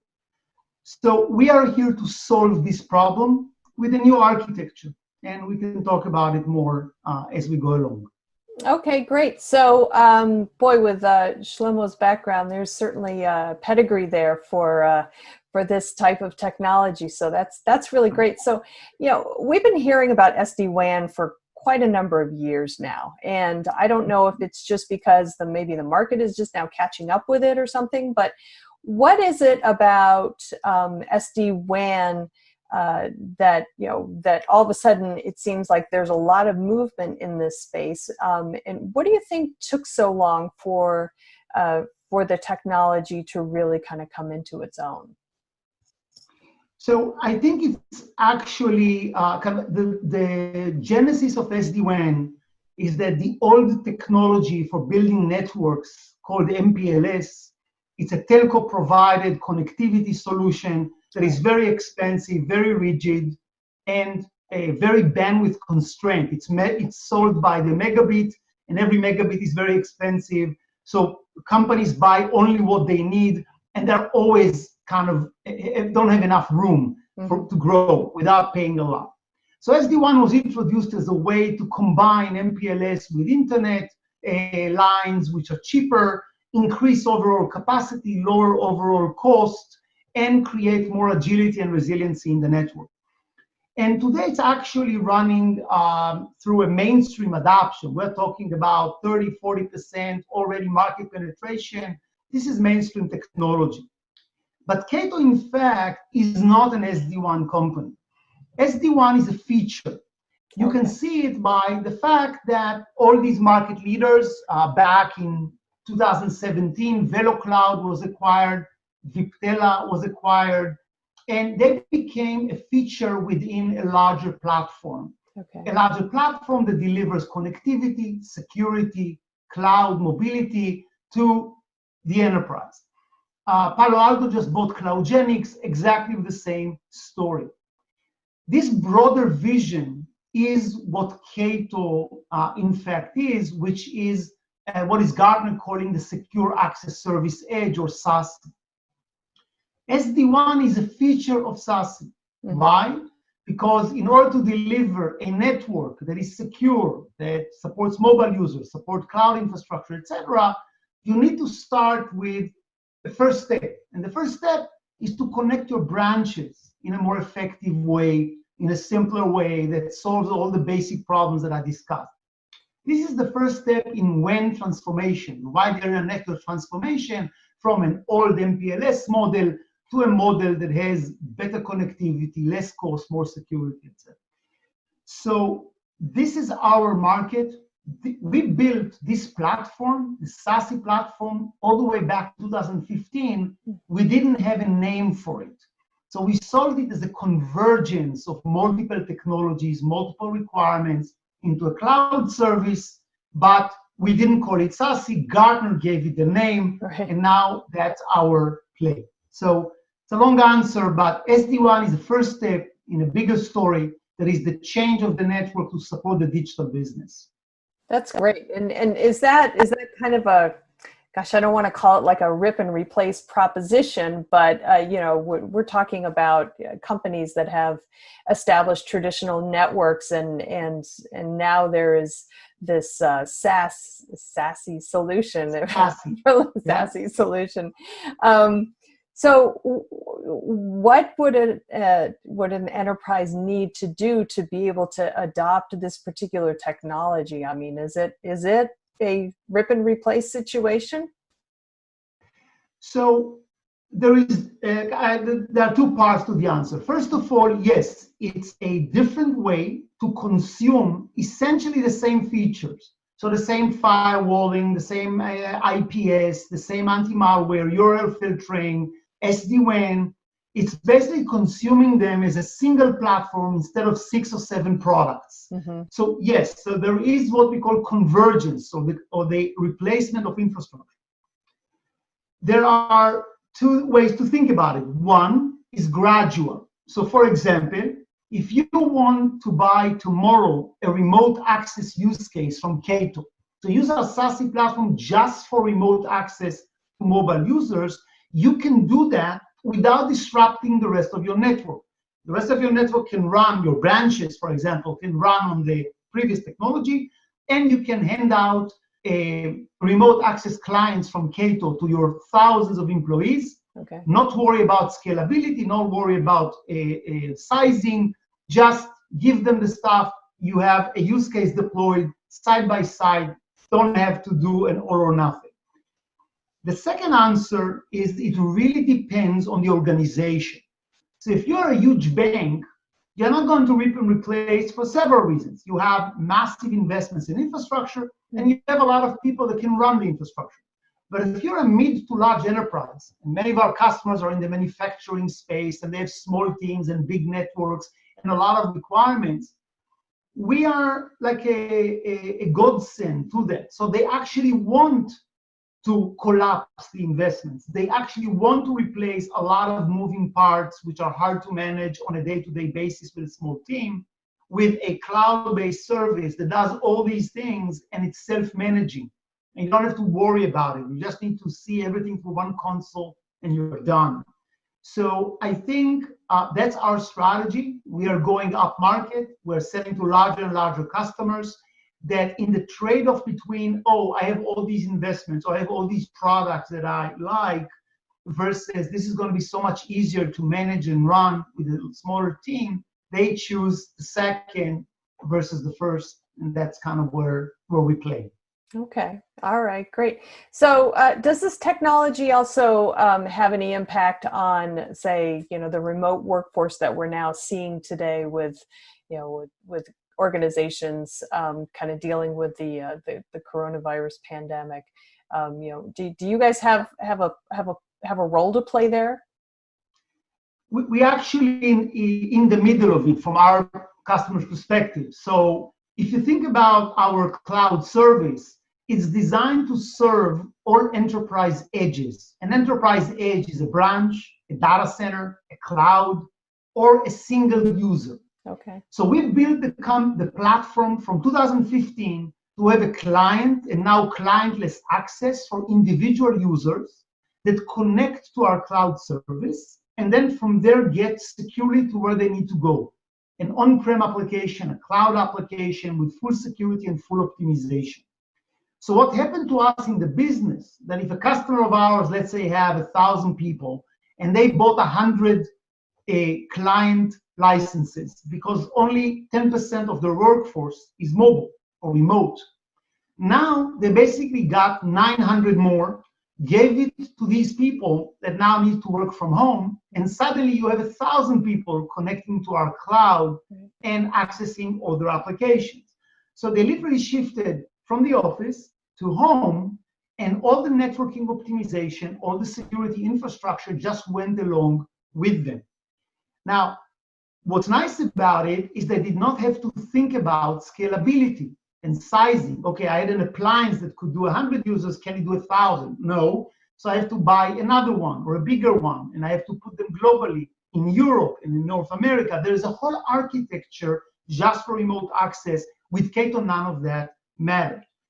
So we have seen in the last 45 days, the user count on our platform went from 15,000 concurrent users on the cloud service to about 40,000 in the span of 45 days. And we are adding between 1,000 and 2,000 users every day. So basically the customers are rolling this out very, very quickly. And we are, again, and we're also selling it to new customers only for that specific reason. Okay. Now, just so you see kind of what it means, think about SD-WAN branches to connect them. What happens to your SD-WAN investment when everybody goes to work from home? It basically loses all of its value, okay? All the optimization you built for your network is gone. With a SASE platform where it's a cloud-first architecture, all the brains is in the cloud, all the security is in the cloud, all the optimization in the cloud, it follows the user. The user gets the service when in the office, they go home, they get the same service. This is why this trend, this evolution from multiple point products in appliances and whatever to a converged cloud service is so fundamental to customers. That's great. That's great. So let's talk a little bit about the latest round of funding that you received. 77 million. That's a pretty impressive number. Yes, that's our largest round. We raised just over 200 million in total in 5 years. The previous round was 55 million. We're building a company, actually a big company. We are just over 200 people now. We're growing very nicely. We have mission critical and must-have technology. So if customers, we run stuff that is not an option, right? If the customer gets their network on our platform, we are mission critical to them. We are essential to their business. And we have this very unique value proposition, which is we can do all this for you in a simpler, more affordable way. And this is bread and butter. So for example, we are replacement technology. You don't have to find new budget for K2. The budget exists. It's the money that you spend on your MPLS and your security and your firewalls and all IPSs. All these budgets are basically can be redirected to K2.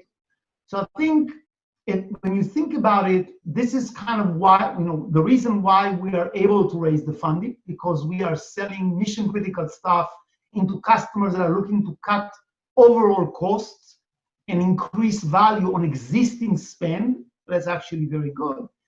And because we have such a broad value proposition, we are basically taking our time to go up market. We cannot sell to the top Fortune 50 right away, because we're so fundamental and so central to the operation that they have to see that we are actually established players in other layers of the market. So we are growing well. We are growing even within that particular period. We just finished a very strong Q1, and we're seeing increased traction with ever-growing customers that put more and more infrastructure into K2. And that's basically the story behind the funding, why we're able to raise money and what kind of value we provide to our customers. That's great. That's great. Well, Yishai, thank you so much for taking a few minutes and talking with me about K2, about your technology. Good stuff. And I have a feeling you're going to find great success in the months and years ahead. Thank you very much. Really appreciate the opportunity, and we'll keep in touch. Oh, absolutely. I'd love that. All right. Okay. Thanks again. Stay safe and healthy. Thank you. You too. You too. Thank you very much, man. Okay. Bye. Bye-bye. Don't hang up. Don't hang up? Okay. Yeah. Stay tuned. We'll be back with more TechStrong TV. Disruption is occurring across every aspect of IT. Open source, cloud services, DevOps, and cloud-native software architectures are democratizing IT and radically transforming how business is done. The old ways of creating software and doing IT are being replaced with agile, flexible, faster, and cheaper methods, benefiting vendors and users alike. Accelerated Strategies Group is out to democratize access of industry expertise and knowledge. We use our expertise and experience to offer insightful, intelligent, useful information in a variety of formats relevant to the IT community: digital events, videos, reports, assessments, workshops, and implementation projects with tech vendors, IT organizations, and business leaders. We widely and openly share our work products, often for free. Analyst reports these days aren't worth more than a graph or chart that tells a story or illustrates a market trend. We work with developers, DevOps teams, cloud architects, security engineers, and transformation leaders most every day, creating and implementing transformational strategies and technologies. We're not just thinkers, we're also doers.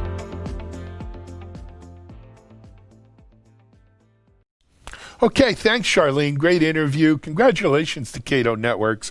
When first company I sold was a web hosting company. I started with a few friends of mine called TriStar Web. And we sold it to Brad Feld, who's a pretty well-known VC that had a foundry group. And Brad's mentor, a guy named Len Fassler, who left an indelible print on mind. And Len told me something, right? And when I sold to Brad and Len, we then did 30 acquisitions in 36 months. Parker Yates, who works with us here at MediaOps, runs sales, chief revenue officer. Parker and I, that's where we met. The company we put together became known as Interliant and was a .com ASP, application service provider. But Len told me something, and I heard him say it to other people too, and that is, anytime you can get someone to write a check with their hard-earned, valuable money to invest in you because they have faith in you, making that money, turning it into a profit for them, it's such a vote of confidence, and it really means that you've done something well. So to raise $81 million is a real vote of confidence, and congratulations to the Cato Networks folks. Anyway, next up, it's time for Mitch. Over in the analyst quarter, Mitchell Ashley from our Accelerated Strategies group. Mitchell is going to be talking about, we've been doing flash polls on DevOps.com as well as the ASG site. Mitchell's going to give us a little insight into the performance and reliability of cloud as an analysis of what we've got with these flash polls. And then I think Mitchell has another video lined up. He'll tell you about it from the Qualys Security Conference back in February. Anyway, over to Mitchell Ashley at the Analyst Corner. Well, it is end of the week, and as we talked about earlier this week on TechStrong TV, we launched a flash poll, and that I would be talking about the results of this week's poll on an episode, and today is the day. So we had an interesting response, and thank you everyone for responding. We had over 225, 35 or so people, the number currently is, that responded to the survey. Our focus was on what, if any, have you experienced performance or reliabilities issues with in terms of tools and services while you're working from home for COVID-19? Now, you may be answering for yourself. You may also be an IT person answering for you and your end users. So it's kind of a broad audience that we're speaking to here. I don't think too surprising is the number one response, which was over 54%, was online meetings. So Zoom, GoToMeeting, WebEx, Google Hangouts, whatever your favorite meeting service might be, BlueJeans, etc. All of those, of course, have seen a huge surge in usage, especially Zoom, or at least that's gotten the most attention from this whole COVID-19 work at home situation. I mean, I had a doctor's appointment pre-scheduled a couple of weeks ago before we were under the COVID-19, stay in place, stay at home order. And the Zoom came up there. I mean, there are people talking about Zoom that have probably never been on or even talked about an online meeting before. So my sense is this is going to be much more prevalent activity for us, online meetings, not just today, but also when things do start to return to whatever the new normal is.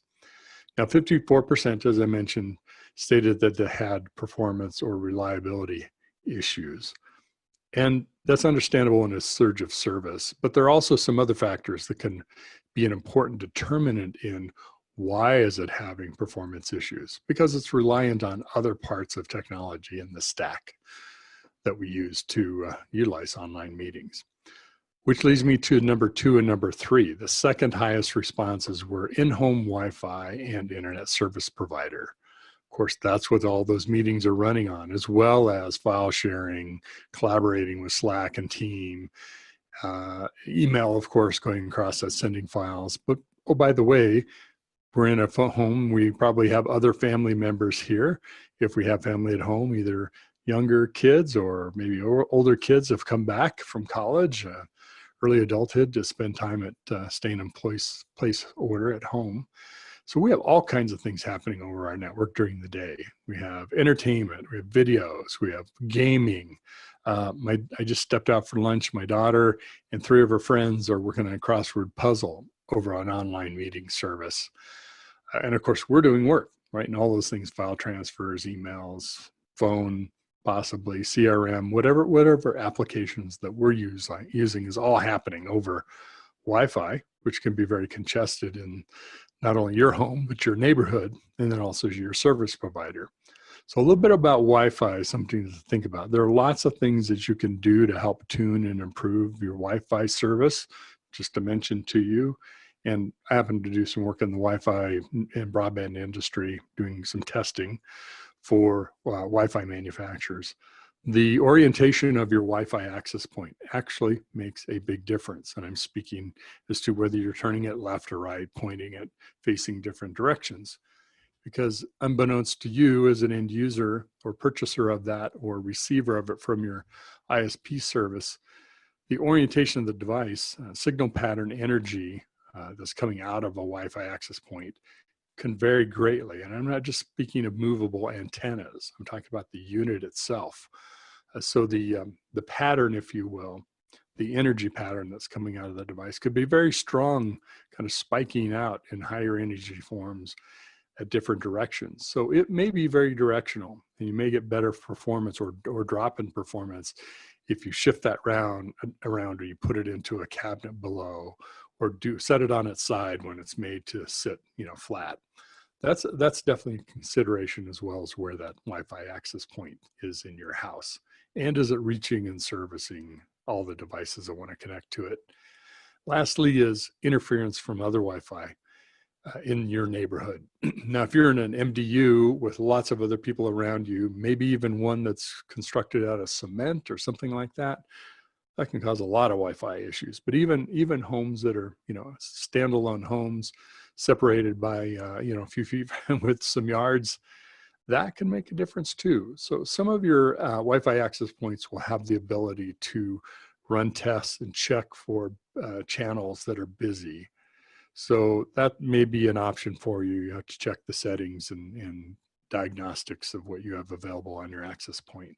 You can also contact your service provider if you got something like an in-home Wi-Fi through your set-top box, or maybe even a mesh solution from one of the ISPs. The other thing to consider is internet service providers. Now, I think largely it's probably been pretty good, because otherwise we would have heard a lot about this in the news, of a cable company or a fiber company or whoever it might be, having some issues or outages. And really there hasn't been large reports of that. Of course, there's lots of other news dominating at the moment around COVID-19. But I've seen some articles from executives at the cable companies, saying they're happy with the performance that's held up. I agree that's largely true as well. But one thing that can vary greatly is where you're located and what the service is into your home or to your network. You may have fiber to the home. You may also have HFC, hybrid fiber coax, and it depends on where that is in its upgrade life cycle. Most of the networks in the US, at least, have been upgraded to DOCSIS 3.1, or the ability to offer 1 gig service. So, but again, it's a shared medium too, right? We're all talking, it's all going back into a network that's going back into another router. And depending on the capacity of that, that can make a difference as well. You're always good to check with your local service provider. The app that they have often will tell you if there's an outage that you might need to know about. You can also call them for help with performance of your Wi-Fi if that's where you've received it. So the other things, file sharing, voice, CRM, were fairly low. Even email was, about 21%. So significantly different than the top 3 of online meetings, in-home Wi-Fi, and internet service provider. So again, thank you for filling out the survey or the poll, the one question. It's very quick. What's very cool is you get to see your answers thrown in with everybody else that's taken it up to that point. So whether it's 15 respondents or 500, you'll see your answers all combined in there. Of course, they're anonymous.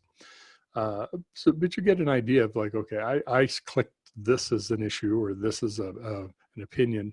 How did that compare with others? And we'll be talking about it again next week on TechStrong TV. So again, thanks for being with us this week. Appreciate you hanging out. I hope you've enjoyed all the content on TechStrong TV. And if you have any feedback about the content, be sure and tell us. And I would especially appreciate any feedback about the Analyst Corner or any of the Accelerated Strategies Group videos that you may have seen by our analysts or panels that we've shown this week. It's been a lot of fun bringing it to you. And I know the Media Ops team has really enjoyed putting together TechStrong TV and looking together for a bright future. So I hope you have a great rest of your weekend, whatever your plans may be. I'm moving from the family room to the basement TV room. I'm not sure what exciting activities we have planned.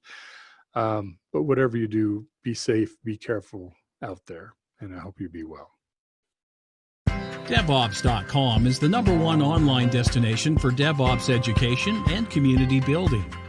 DevOps.com covers all aspects of DevOps, including DevOps best practices and tools, DevOps culture, DevSecOps, business impact, continuous testing, continuous delivery, and more. DevOps.com has the largest collection of original DevOps content, featuring breaking news, blog posts, podcasts, and more. Visit www.devops.com to learn more. DevOps.com, where the world meets DevOps.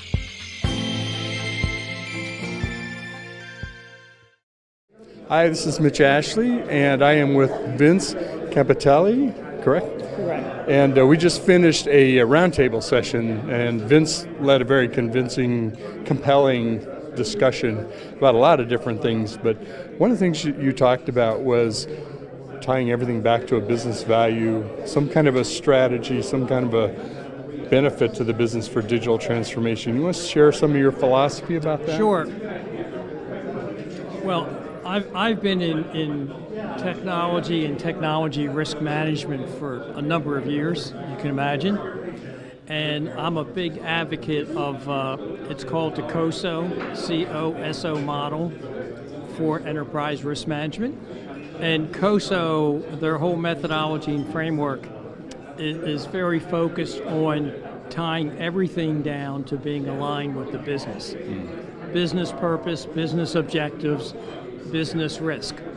And then translate, if you will, when you start looking at risk and identify your business risk, try to relate or correlate those risks to technology risk. So you can have a conversation with a business person or a technology person. And the technology person you talk to about the technology risk, explain the impact on the business.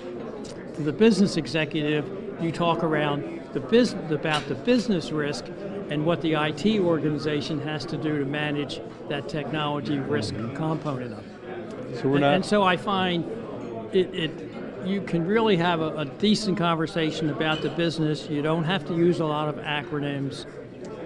I'm a big believer in trying to put everything you want to communicate on no more than like 3 pages and keep things relatively simple.